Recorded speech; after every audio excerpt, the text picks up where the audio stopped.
Ouais, franchement. Et ensuite, Bonjour, bonjour. Bienvenue au jardin d'Albec. on fait une mesure, hein, je sais pas, tous les... Nos amis jardiniers en action.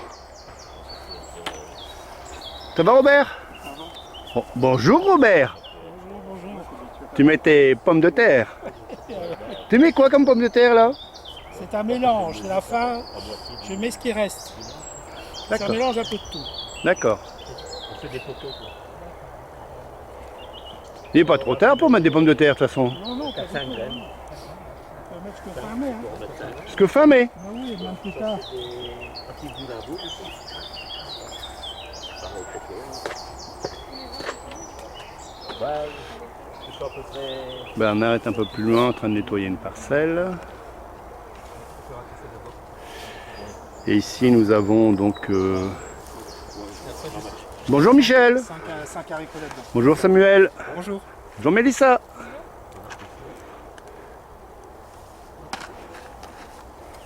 Ah, les haricots? Ah oui. Ah, il fait bon maintenant, la terre est C'est bien chaud, là. Ah ouais, c'est bon, hein. Ouais. Non, on Haricots est de le Limbourg. 13, vendredi 13. Wow, Vendredi on va 13. avoir, Ah oui, c'est vrai. une belle récolte. Bah oui, donc maintenant on craint plus tellement les gelées, donc on va mettre les haricots là. On aurait déjà pu commencer avant. Quoique ce week-end ici ils annoncent beaucoup plus frais. Hein. Ici on est à 20, 24. Et après ça va retomber à 12 degrés. Mais ce n'est que quelques jours. Après ça sera 14, 15. Ouais. Parce que le haricot n'aime pas le froid. Ça, c'est le froid et l'humidité. Ça, c'est deux ennemis. C'est pour ça que souvent, les jardiniers peuvent aussi les faire germer dans des pots à l'intérieur. Comme ça, ils lèvent dans de bonnes conditions. Ils ne risquent pas la pourriture. Lorsqu'on ne fait pas ça directement dans le sol, il faut vraiment choisir le bon moment. Et voilà, ici on a une période de pluie qui fait froid, ben voilà, ça risque de pourrir. Donc qu'ici, la terre est bien chaude, donc on verra bien le week-end, ce sera pas. C'est surtout au moment où ils sortent de terre. Si vraiment le haricot sort et qu'il est vert jaunâtre comme ça, le feuillage, et alors on dit qu'ils ont une tête de mort. On voit la feuille, elle est comme ça, une tête de mort, il vaut mieux les taper dehors et recommencer. Quoi. Ah oui? Ah oui. Parce qu'ils vont entraîner, ils ne vont pas donner ce qu'ils devraient. Donc parfois il vaut mieux attendre la période suivante de beau temps pour le faire. Voilà, ici ce sont des haricots actifs du Limbourg. Donc c'est quelque chose qu'on a récolté les graines ici cette année, enfin l'année passée, pardon. La récolte ici. Voilà, ça on peut ressemer. C'est des variétés bien stables qui ne changent pas. Parce que souvent lorsqu'on achète des variétés dans le commerce, ils ne sont pas stables. On reprend des graines de ça et on ressème. Et après c'est plein de fils. J'ai fait l'expérience avec la variété de Linel. Ah, c'était un beau haricot bien fin et tout ça. Et l'année suivante, j'avais récolté les graines, j'avais ressemé. C'était plein de fils. Donc c'est quelque chose qui n'est pas bien stable. Tandis que ça, c'est des variétés de longue date, donc qui ne changent pas, quoi. Et c'est important parce que les haricots avec des fils, c'est vraiment désagréable. C'est désagréable, oui. Souvent, on peut avoir aussi le fil lorsqu'on laisse aller trop loin. Il y a certaines variétés, quand il fait chaud et sec, ça peut tourner en fil aussi. Mais ça, c'est quand ils sont vraiment au-delà de leur maturité. Tandis que ceux-ci, non, il n'y a même pas le fil lorsqu'ils sont durs, enfin lorsqu'ils deviennent au-delà de la maturité. Mais bon, l'idéal c'est de les manger parce qu'ils sont vraiment en vert là. C'est vrai qu'il y a beaucoup de personnes qui aiment bien le haricot fin où il n'y a pas le grain dedans. Voilà. Ça ce sont des choix, hein. Ouais. Mais c'est un peu moins nourrissant. Moi personnellement j'aime bien un haricot avec une gousse dans lequel on sent le haricot quand on le mange. Ça donne un petit goût quand même. Mais bon, ça c'est... J'ai entendu dire aussi qu'il faut quand même les tirer au fur et à mesure parce que si on les tire pas, voilà. Ça pousse plus. Lorsqu'on cueille, ça continue à fleurir. Ouais. Parce qu'une plante, elle fait... ne cherche pas à nous nourrir. En fait, elle fait ses propres semences. Et une fois que les semences sont là, ben, la succession est assurée. Donc du coup, elle n'a pas besoin, elle ne sent pas qu'elle a encore besoin de faire des fleurs pour survivre, donc pour la descendance. Donc c'est ça. Donc, donc lorsqu'on cueille les haricots, eh ben, on enlève les semences, donc du coup la plante se dit bon, je refais des fleurs pour assurer la descendance. C'est un peu ça. Là, ce sont des nains, hein. C'est des mange-tout, ça qu'on dit, non? Les haricots nains mangent tout. Voilà. Donc le mange-tout, ça veut dire qu'on mange la gousse et le grain. Donc on les mange jeunes. On a aussi des haricots à écosser. Donc là, forcément, ceux-là, la gousse, elle devient parcheminée.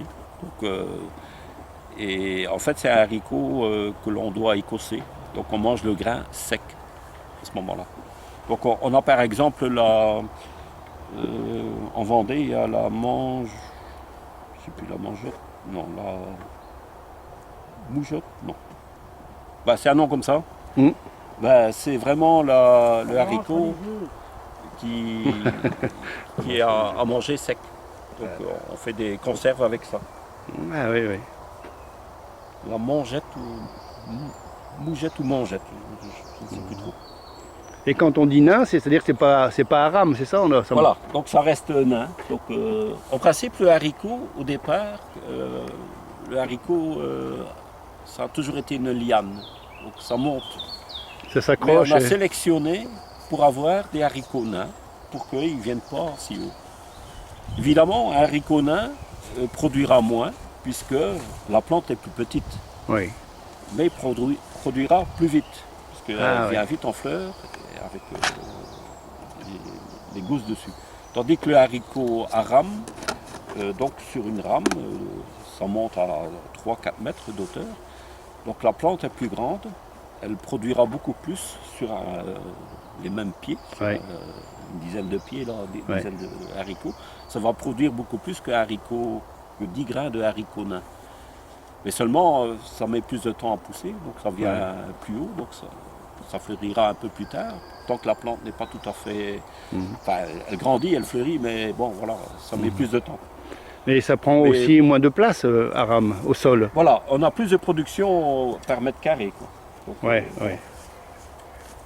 Et alors, je trouve que le haricot à rame, souvent, il est plus sucré. On appelle ça des pots de chuc par ici. Des pots de chuc. Donc, ils sont plus sucrés. Et bon, souvent les gens aiment bien le haricot fin, extra fin. Bon, c'est un peu moins nourrissant. Ouais. Ben voilà une rangée donc.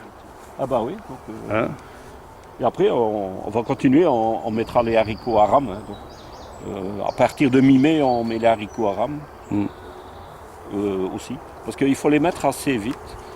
Parce que ça met plus de temps, comme j'avais dit tout à l'heure, pour produire.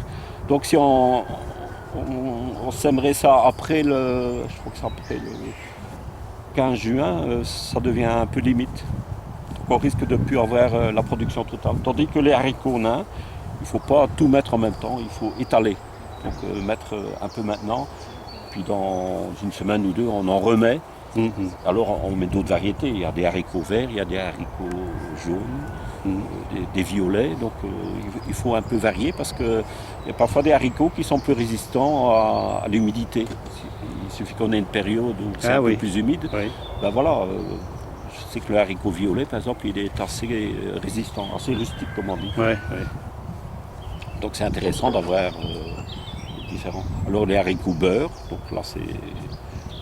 La cosse est jaune et voilà, c'est délicieux aussi, hein, c'est vraiment autre chose. Et au niveau de accompagnement d'autres légumes à côté, on peut mettre ce qu'on veut à côté des haricots? Parce que je vois qu'il y avait eu des oignons de mis à côté. Normalement, ça ne s'accompagne pas bien avec les oignons. Non. Mais bon, ici il y a quand même une distance raisonnable.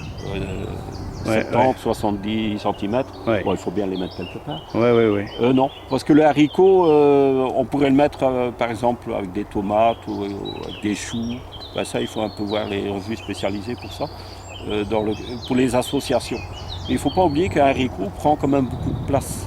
C'est-à-dire qu'un pied, donc on fait des poquets avec 4-5 graines. Donc ça fait quand même un beau volume. Et c'est bien que le haricot ait L'espace, de l'air, de l'air, ouais. de la lumière autour. Ouais. Alors ça arrive parfois lorsque on met des haricots nains et on les met trop serrés, ils n'ont pas assez de lumière et ils filent. Ils cherchent la lumière, donc ils se comportent comme des haricots à rames. Et ça c'est Il parfois tourne, lorsque ouais. on a planté trop serré ou bien pas assez de lumière. Donc moi j'estime qu'en poké c'est bien. Parfois des gens mettent aussi en ligne, bon, Mhm. et c'est un petit peu plus risqué. Donc. Mais bon, c'est pas pour ça que s'ils viennent à rame, ils montent, Ouais. c'est mangeable, hein, c'est pas ça. Mais Ouais. il vaut mieux pas reprendre des graines de ça parce que Ouais, ouais. là ils risquent de. En fait, ils reviennent un peu à leur origine, qui était une liane. Donc on a sélectionné pour faire des nains, mais dans certaines conditions, ça devient des lianes. Donc il vaut mieux pas reprendre des graines de ça. Bon. Très bien. Ben voilà. Allez, on n'attend plus que ça produise. Hein. Merci beaucoup. Voilà. À bientôt.